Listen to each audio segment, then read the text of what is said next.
hindi ako bratinela o spoiled brat. Ang budget ng Pilipinas ay hawak lang ng 2 tao. Magandang araw po, Madam Vice President. Una sa lahat, nagpapasalamat po kami sa pagkakataon na binigyan niyo po sa amin at makapagtanong po sa inyo. Pero bago po ang lahat, ma'am, ano po ba ang dahilan at nabigyan niyo po kami ng pagkakataon na magpa-unlock po kayo ng interview? Maraming salamat sa pagkakataon na ibinigay sa akin ngayong araw na ito. Nagpa-interview ako dahil gusto ko na malaman ng taong bayan at ma-explain sa taong bayan kung bakit hindi ako sumasagot sa question and answer sa budget hearing ng Office of the Vice President para sa budget proposal namin 2025. Gusto ko kasi na maintindihan ng taong bayan saan ba ako nanggagaling.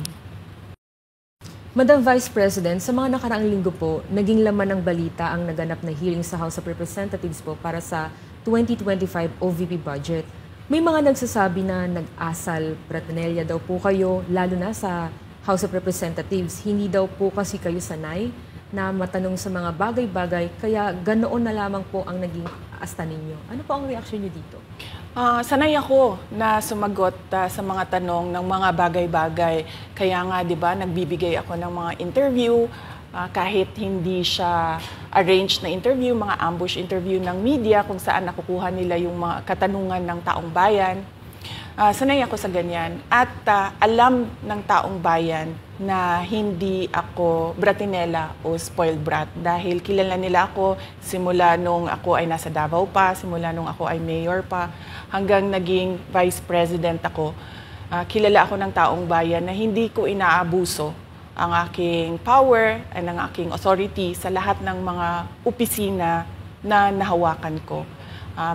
Testigo ko ang buong bayan na hindi ako isang spoiled brat. In fact, nung ako ay lumalaki, hindi naman, ang mga kaibigan ko, hindi naman sila galing sa political na pamilya, sa mga mayayaman na pamilya, sa mga powerful na pamilya.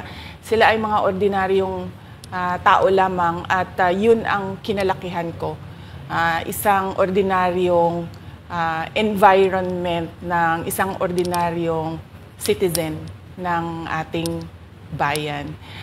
Sa palagay ko, hindi lang sanay ang iilan na mga miyembro ng House of Representatives na hindi nila makuha yung gusto nila at gusto nilang marinig na sagot. At hindi sanay yung mga iilan na mga representatives natin na sinasagot sila sa kanilang mga patutsada. Kaya sa tingin ko, isa din itong parang atake din nila na parang, oh, bratinela yan. Kahit na sumagot naman ako, hindi nga lang sa gusto nila. Kaugnay dyan, Madam Vice President, dito sa budget hearing, naniniwala po ba kayo na may kapangyarihan talaga ang Kongreso na busisiin ang budget po ng bawat ahensya ng gobyerno? Siyempre, oo. Nakalagay yan sa ating saligang batas na ang Kongreso natin ang merong power of the purse. Kaya nga, di ba, merong mga budget hearings at merong pagpasa ng budget mula sa House of Representatives at sa Senado natin, sa Kongreso natin. Kinikilala natin yan. Kaya nga, di ba, pumunta tayo doon sa Senate hearing, pumunta tayo doon sa House of Representatives na hearing dahil nagpresenta tayo ng budget.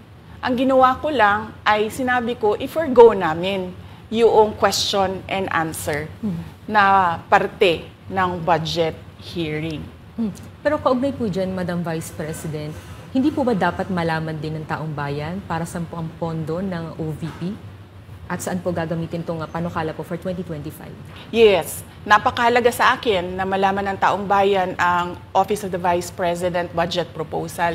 Kaya nga, bago kami pumunta sa Senate, bago kami pumunta sa House, ay pinublish namin yung budget proposal namin sa aming website, sa Office of the Vice President, sa social media platforms namin. Ginawa namin siyang madaling intindihin ng taong bayan kung saan papunta yung budget proposal ng Office of the Vice President.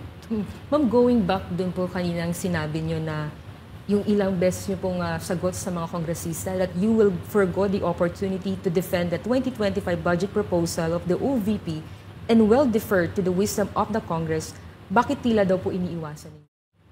Parang ganun po yung lumalabas daw. Oo.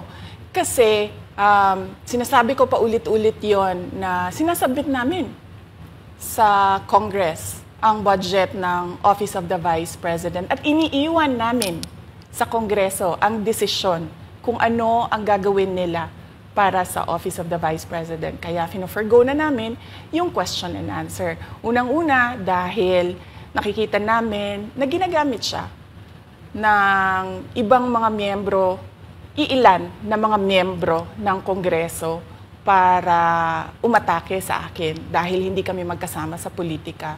At pangalawa, kasi ang budget ng Pilipinas ay hawak lang ng 2 tao.